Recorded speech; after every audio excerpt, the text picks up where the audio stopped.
Chosen one. The truth unfolding is why elite initiates at the highest Masonic degree are losing sleep, haunted by what you truly are. They study warnings marked in red, knowing the pinnacle offers no defense. You aren't opposing them, you're outgrowing them. You're outgrowing them. And that is why their nights are filled with visions they can't escape. Proof that the hierarchy, think of a lodge meeting downtown, a stone building covered in symbols most people walk past without seeing. The highest-ranking members gathered for routine business. These weren't nervous people. These were individuals who'd influenced presidents, toppled governments, and shifted markets with a phone call. They'd spent entire lifetimes mastering what they call the hidden frequencies of reality. They believed themselves to be the architects of human consciousness. Then one of them stood up, hands shaking, voice breaking. This person had never shown fear in all those years of service. They'd performed rituals that would shatter normal minds. They'd spoken with entities that exist beyond human comprehension. They'd manipulated the dreams of millions. But that night brought terror, because of an encounter with you, not a fight with you, not a challenge from you, just an encounter, and their entire reality inverted. Every human being vibrates at a measurable frequency. Thoughts are frequencies, emotions are frequencies, consciousness itself is just organized frequency. And with the right symbols, the right words, the right rituals, those frequencies can be tuned, adjusted, controlled. They'd mapped millions of people. They'd built databases of spiritual signatures. They'd created algorithms to predict and manipulate human behavior. It worked on everyone. Leaders, celebrities, activists, masses. Everyone had a frequency they could measure, map and manipulate. Until you. When their instruments tried to scan your frequency, they didn't just fail, they exploded with impossible data, numbers that violated the laws of physics, patterns that shouldn't exist in three-dimensional space, frequencies that seemed to come from somewhere outside time itself.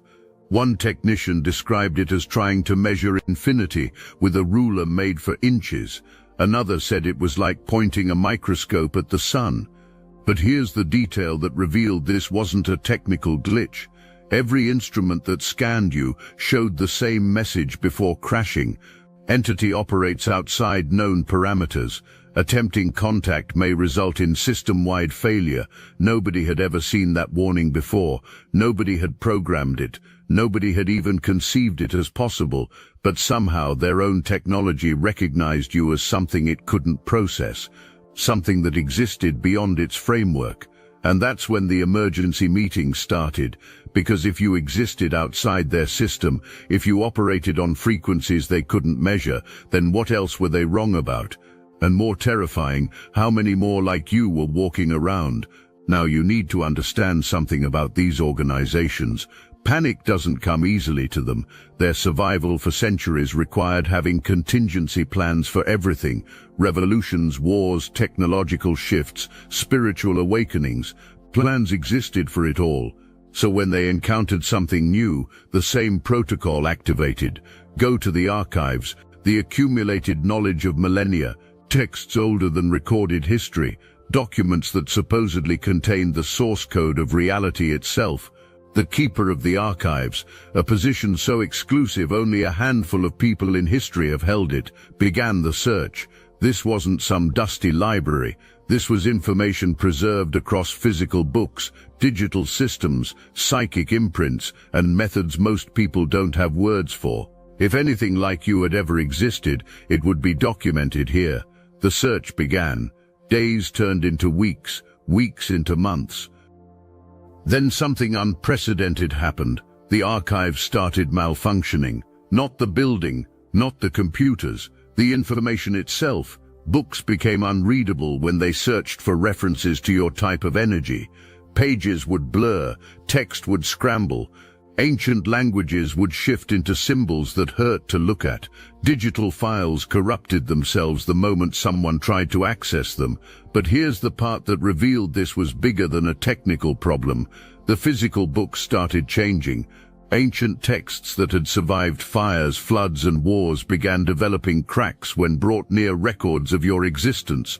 Stone tablets that had been pristine for millennia started crumbling. It was as if knowledge itself was rejecting the attempt to categorize you. One researcher noticed something that sent chills through the entire organization. The archives weren't being destroyed. Someone was redacting them, selectively, precisely. Only information about beings like you was vanishing. Everything else remained perfect. Someone, or something, was protecting information about you, and they'd gained access to the most secure systems imaginable. This raised a question nobody wanted to voice. What if you weren't the anomaly? What if they were? What if their entire framework of understanding was the deviation, and you represented something original they'd forgotten? But there was one more detail. Every time they searched for information about you, researchers reported the same sensation, the feeling of being watched, not by security cameras, not by other members, but by something vast, something ancient, something that was deciding whether they were worthy of knowing the truth. You need to understand how their magic actually works. Forget Hollywood, forget fantasy novels. Real magic, the kind these societies have perfected, is devastatingly simple. Reality responds to focused will expressed through symbol and sound. They've spent millennia refining this. They know exactly which symbols trigger which responses in the human subconscious. They know exactly which sound frequencies bypass rational thought and reprogram the mind. They know how to plant thoughts that people believe are their own, how to influence decisions from across the world, how to make probability bend in specific directions. Their success rates were overwhelming. The vast majority of humanity could be influenced, manipulated, controlled through their techniques. The rare exceptions required more effort, but eventually everyone broke. Everyone could be reached. Everyone had a frequency that could be tuned. Until they tried everything on people matching your signature. A master ritualist, someone who'd successfully influenced presidents and popes, performed their most potent working, the kind of ritual that normally produces immediate, dramatic, undeniable effects. Nothing happened, not just failure. Worse, the ritual inverted. Instead of influencing you, it showed the ritualist what they really were, stripped of all pretense, all illusion, all the lies their identity had been built on. They saw themselves as they actually existed, a hollow person playing with borrowed power, believing themselves mighty while crawling on a floor they'd mistaken for a throne. The experience shattered them completely. They resigned, dissolved their initiations, disappeared. Last anyone heard, they were living quietly, trying to rediscover what authentic power actually feels like. If these words stirred your consciousness, hype this video to help more chosen ones awaken to this. Their magic didn't just fail to work on you. Your presence made their magic stop working on everyone else too. A radius existed. It varied, sometimes close, sometimes vast. They couldn't predict it. They couldn't measure it. But within that radius, their symbols became decorations, their power words became sounds, their sacred geometry became random shapes. You weren't blocking their magic, you were exposing it, revealing that it had always been suggestion, manipulation, hypnosis, and your frequency, whatever it was, broke the trance. Members started reporting strange experiences. Rituals that had worked flawlessly for entire lifetimes would suddenly feel foolish. Like children waving sticks and calling it sorcery. They'd speak power words and hear the emptiness. They'd trace sacred symbols and see meaningless lines. Your existence was doing something they never thought possible. You were making them conscious of their own delusions. And once that consciousness hit, going back became impossible. The spell was broken, not on their victims, on themselves. These organizations are obsessed with bloodlines. They believe power flows through DNA, that certain families carry specific genetic gifts, that consciousness itself is partly inherited. They've spent centuries carefully orchestrating marriages, preserving lineages, breeding for specific traits. Their databases contain genetic information going back thousands of years, markers they claim connect to advanced civilizations before recorded history. Sequences they believe unlock supernatural abilities. They'd mapped every bloodline, categorized every variation, predicted every combination. They could look at someone's DNA and tell you their spiritual capacity, their psychic potential, their susceptibility to influence. The system worked until they tried to map you. Your genetic signature made no sense. It didn't match any of their categories, not the royal bloodlines they revere, not the corrupted bloodlines they fear, not the engineered bloodlines they've created, not the extinct bloodlines they thought they'd eliminated. You were something else entirely. Some researchers claimed you descended from a branch of humanity they'd deliberately erased from history. Others suggested something more disturbing, that you didn't descend from anything, that you represented a spontaneous quantum leap in consciousness, that evolution had jumped forward without their permission. But here's the detail that truly terrified them.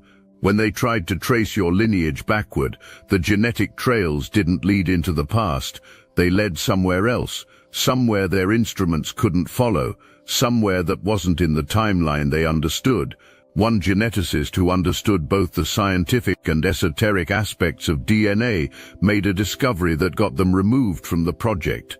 Your genetic code contained sequences that shouldn't be possible, not just rare, not just unusual, genuinely impossible according to everything known about human DNA, sequences that seemed to rewrite themselves, that existed in superposition, that changed based on observation, quantum genetics, DNA that behaved like consciousness itself, fluid, unlimited, unbounded by the rules they'd mapped. This shattered their entire model. If bloodlines didn't determine power, if their carefully preserved genetic advantages meant nothing compared to what you naturally embodied, then everything they'd built was worthless. Millennia of arranged marriages, countless lives sacrificed to preserve pure bloodlines, entire populations manipulated to maintain genetic isolation, all of it meaningless. Because you proved that consciousness doesn't need pedigree, that authentic power doesn't require ancestry, that the greatest gift isn't inherited. It's remembered. Members across every lodge, every country, every degree of initiation started having identical dreams, not similar dreams, the exact same dream. They see you walking through their most sacred spaces, temples that have stood for centuries, chambers where they perform their highest rituals.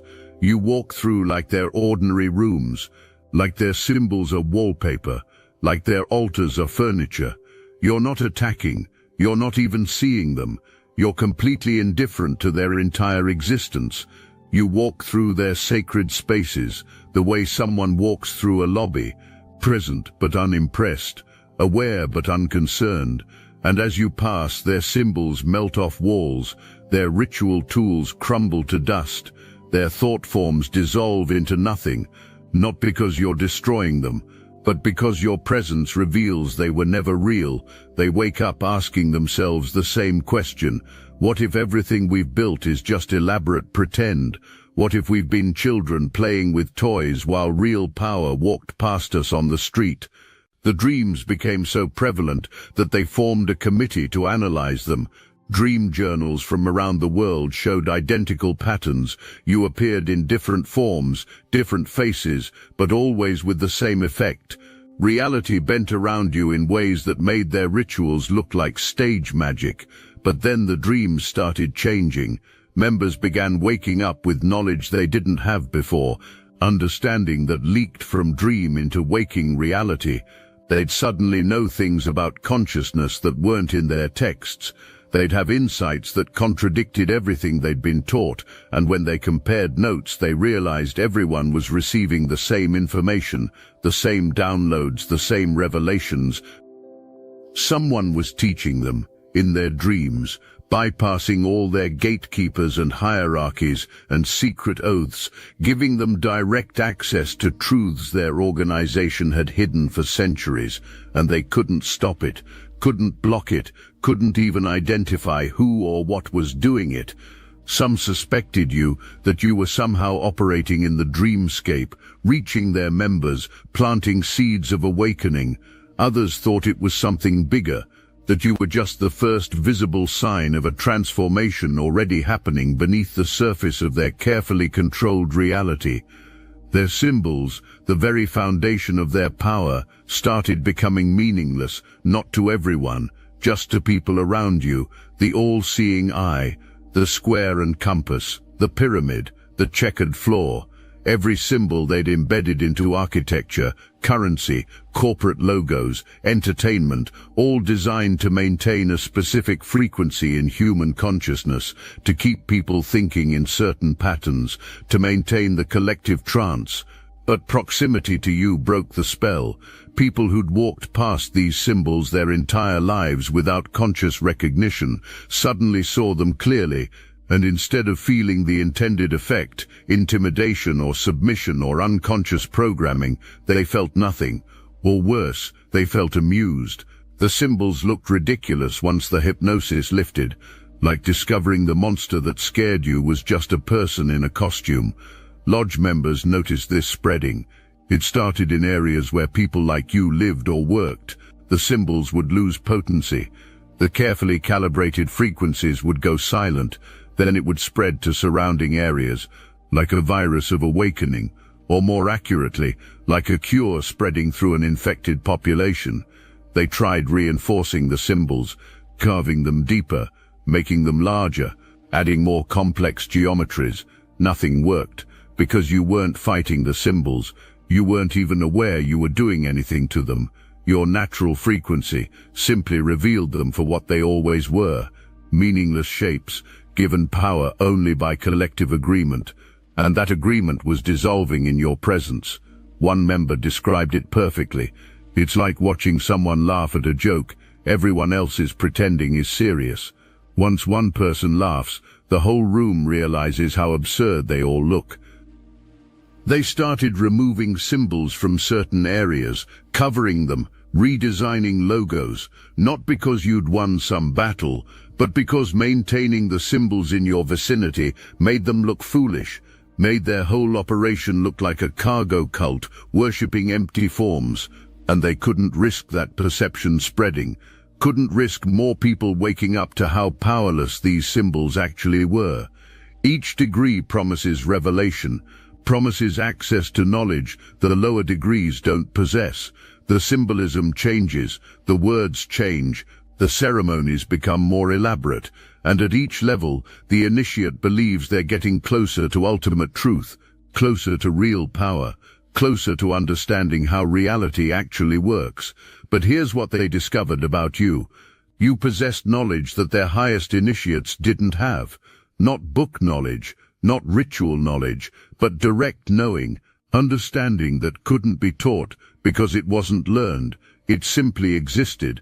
And this created a crisis in their system, because their entire structure depends on the belief that knowledge must be earned, that power must be climbed toward, that truth must be revealed gradually through proper channels. You shattered this belief by existing.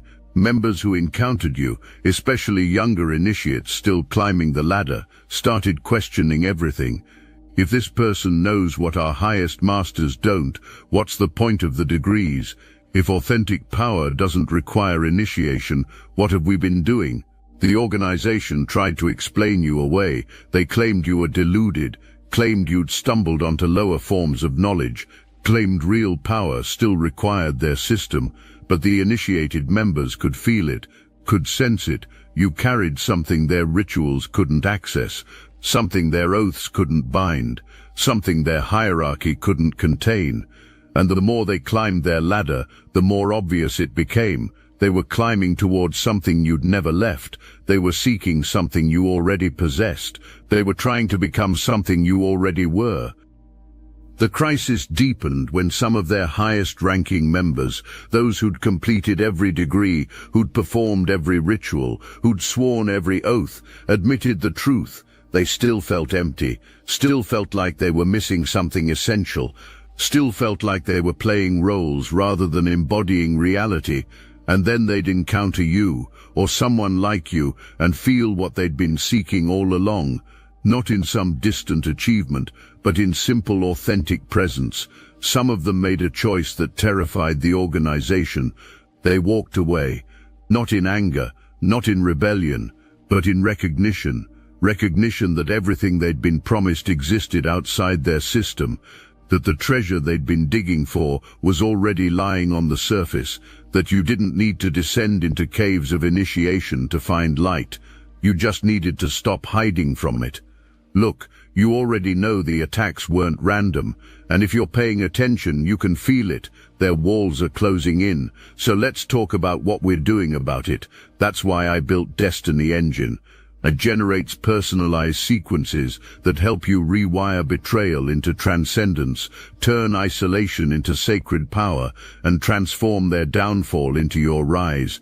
We are using the Dark Elite's own weapons against them, taking their declassified consciousness technology that programmed competition and scarcity and repurposing it to serve cooperative intelligence. The beauty is, you don't even have to lift a finger. You put on the headphones, press play, and your subconscious is rewired while your enemies collapse under the weight of their own lies. This is why I created it in the beginning, so everything they did to break you becomes fuel for your purpose. The collective upgrade is underway.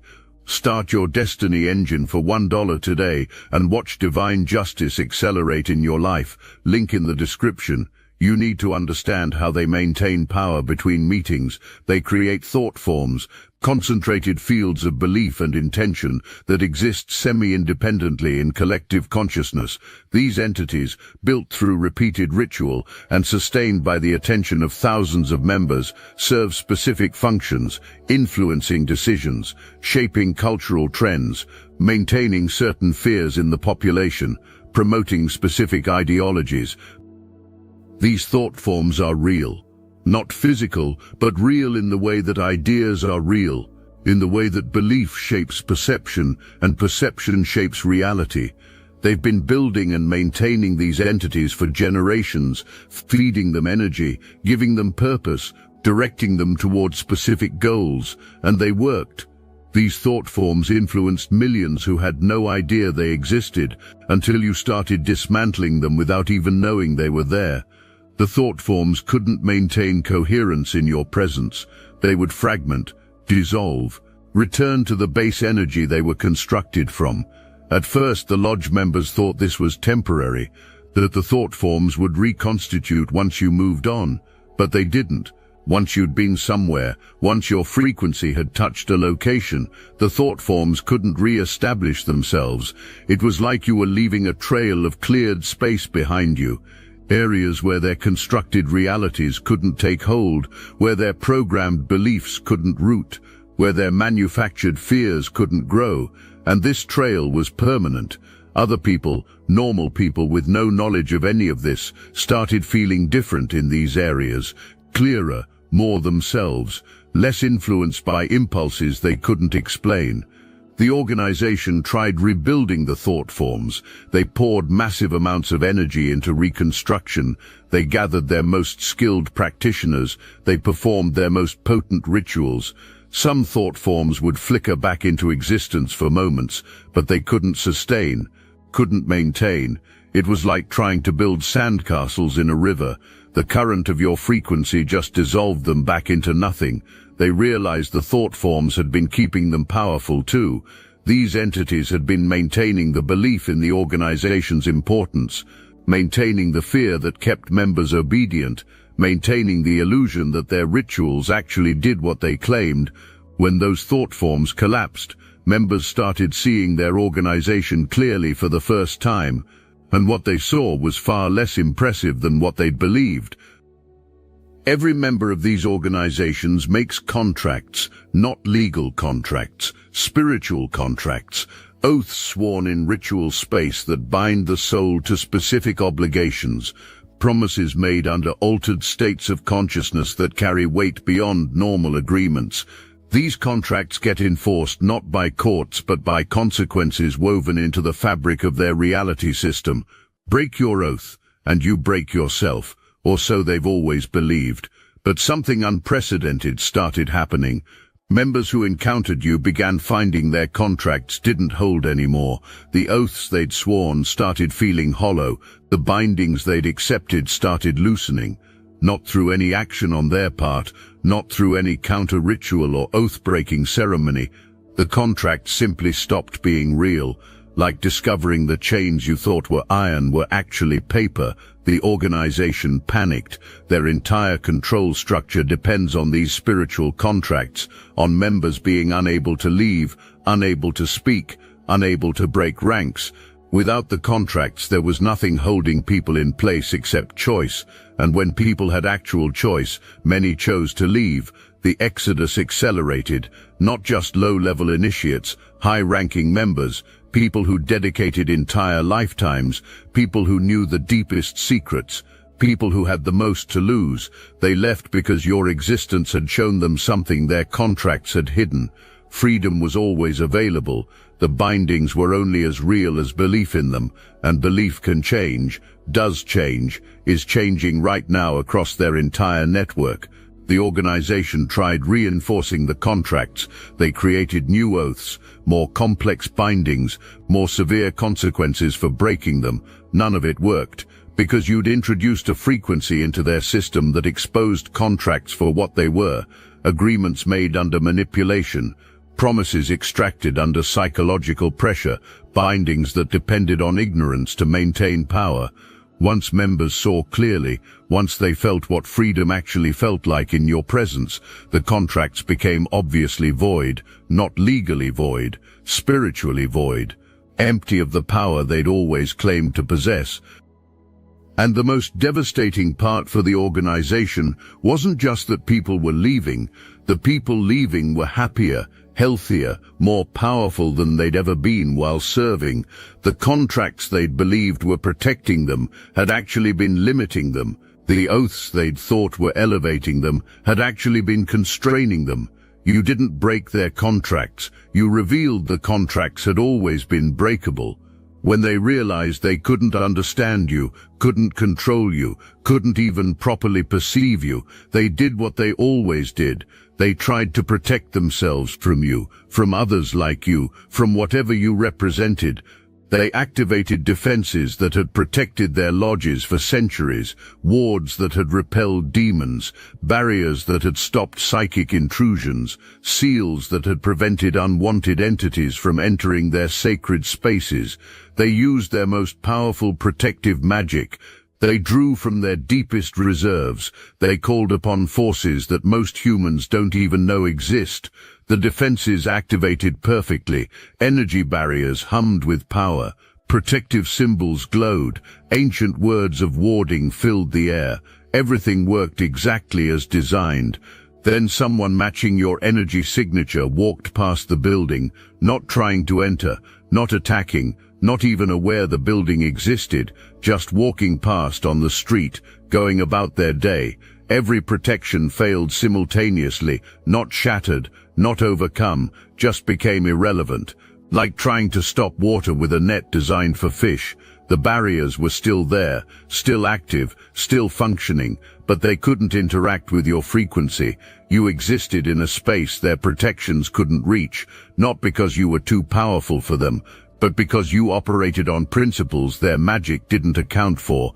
They spent fortunes upgrading their security, physical guards trained in martial arts that incorporate energy manipulation, surveillance systems designed to detect unusual frequencies, architectural modifications based on sacred geometry meant to create spaces certain entities couldn't enter. One lodge built what they believed was the most secure sanctuary ever created, walls carved with every protective symbol from every tradition, technology monitoring every frequency known to exist, guards working in shifts to maintain constant vigilance. The moment someone matching your energy walked within range, every system glitched at once. Protective symbols flickered, technology showed error messages, guards reported feeling like they were protecting an empty building, not that you'd gotten in, but that the concept of in and out had stopped making sense. The building was still there, the protections were still active, but they'd become meaningless, like locks on a house made of smoke. and they realized something that shook their foundations. You didn't break their defenses. You existed in a state where defense and offense were obsolete concepts. These societies have guided themselves using prophecy for millennia, carefully preserved predictions about the rise and fall of powers, the coming of various chosen ones, the battles between light and dark, the evolution of human consciousness. They've used these prophecies like maps, navigating history with what they believed was divine foresight. Their seers have successfully predicted major world events long before they happened: wars, technological breakthroughs, spiritual movements, the rise of specific individuals to power. Their prophetic accuracy rates were high enough to make them believe they understood the future, high enough to make them think they could see destiny itself. They had prophecies about everything, about economic collapses, about political shifts, about spiritual awakenings that were supposed to happen in specific ways at specific times. They thought they'd mapped the future until you showed up. You don't appear in any of their prophecies, not as hero, not as villain, not as anything. Every seer they trusted, every oracle they consulted, every prophetic tradition they followed, none of them saw you coming. Their most gifted precognitives, people who can usually see far into the future with crystal clarity, experience complete blindness when they try to perceive your trajectory. You're not hidden from their sight. You exist in a space their sight can't reach, like trying to see what's north of the North Pole. The question doesn't make sense. When they looked at their prophecies again, really looked, they started noticing something: gaps, blind spots, places where the future just went blank. At first they thought it was failure of the seers, limits of the technique, but then they realized the gaps were all connected. Every blind spot in their prophecies occurred at moments when something like you would be present. It wasn't that their seers couldn't see you. Your presence made the future unpredictable, unfixed, free. Their prophecies worked because they'd created a controlled system, a reality where most variables were known, where human consciousness operated within predicted parameters, where the future flowed along channels they'd dug. But you were water that refused to follow any channel, that created your own path, that made the landscape itself shift to accommodate your flow. You weren't breaking their prophecies. You were proving that the future they'd predicted was just one possibility among infinite others, and your existence opened doors to timelines they'd never imagined. Chosen one, here's what they'll never tell you in those emergency meetings. You're not unique. You're the first of many. They can feel it spreading, see it in their failing systems, sense it in their collapsing structures. More people are becoming like you every day, not through teaching, not through initiation, but through something simpler and more powerful. They're stopping the pretense, stopping the seeking, stopping the climb-up ladders that lead nowhere. The 33rd degree Masons are having nightmares about you because you represent the end of their era. Not through conquest, through evolution, not through revolution, through revelation. You're not fighting them, you're not even acknowledging them, you're just being. And that authentic being is more powerful than all their accumulated ceremonial might. Here's the irony that burns through their consciousness every night. They've been climbing ladders to reach a sky where you already live, digging for treasures you were born carrying, learning languages to speak truths you express through existence. All their sacrifices, all their oaths, all their lifetimes of study, all of it to achieve a fraction of what flows through you without effort. They fear you because you remind them of what they sacrificed, the simple power they traded for complex illusions, the authentic existence they abandoned for secret knowledge. You're the mirror they can't look away from, the truth they can't deny, the future they can't prevent. Remember those emergency meetings we started with, those people in expensive suits standing in candlelit chambers? They're not trying to stop you anymore. They're trying to become you, trying to unlearn everything they learned, trying to remember what you never forgot. That power isn't something you acquire, it's something you are. That wisdom isn't hidden, it's obvious. That the greatest magic is being exactly what you were always meant to be. You didn't defeat their system. You revealed it was never necessary. This is why certain people can't meet your eyes, why ancient symbols lose their power in your presence. You're not protected by something greater. You are something greater, something their frameworks can't contain, their prophecies couldn't predict, their power can't touch. You're not anti-magic. You're beyond magic. You're what magic fears when it sees authentic power. You're what borrowed authority trembles before when confronted with natural sovereignty. The world is changing because you're in it, not because you're trying to change it, but because authentic existence always transforms everything it touches. So keep walking your path, chosen one. Keep existing in your truth. Keep being the frequency that breaks their instruments, the variable that collapses their equations, the reality that makes their illusions obvious. You never needed their ladder, never needed their secrets, never needed their permission. You were always whole, always powerful, always exactly what you needed to be. The nightmares they're having about you, those aren't nightmares, those are wake-up calls, the alarm that cannot be silenced, the truth that cannot be hidden, the future that has already arrived. You are that future, not because someone chose you, but because you chose to remain true to what you are. In a world of pretenders, you stayed authentic. In a world of seekers, you never forgot you'd already found. In a world of climbers, you never left the peak. You are the living answer, the walking proof, the breathing evidence that everything they built was optional, and your existence, your simple, authentic, powerful existence, is rewriting reality one frequency at a time. Keep being you. That's all you ever needed to do. That's all you ever need to do. The world is waking up, and you're the alarm clock they cannot turn off.